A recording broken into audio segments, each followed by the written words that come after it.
After almost 4 weeks of recess for the Christmas break, the Dáil returns for a new term. While much of the political space in recent weeks has been dominated by international events, focus will turn back to domestic issues, and there are many things coming up that will keep the government and opposition busy. No doubt the Occupied Territories Bill will be one of those things. Despite promises in the programme for government, it remains unclear when legislation will be passed by both houses of the Oireachtas. This is despite Taoiseach Simon Harris bringing the outline of the bill, called the Israeli Settlements Prohibition of Importation of Goods Bill 2025, to Cabinet last June.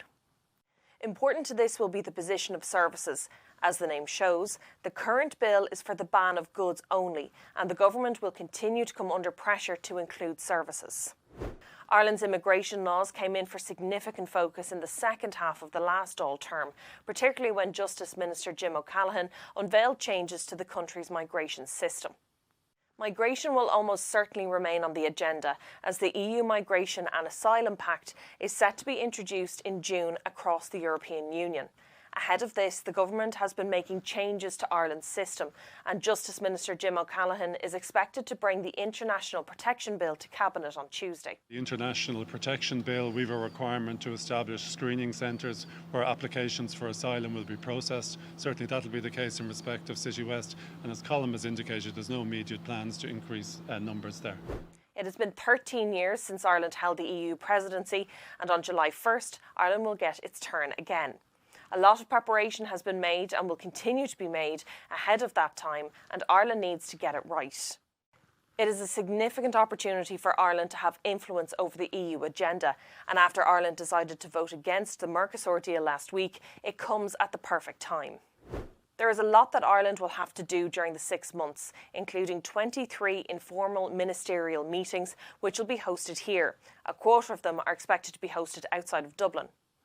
There will also be a summit of the European political community, which will be the largest meeting involving leaders that Ireland has hosted.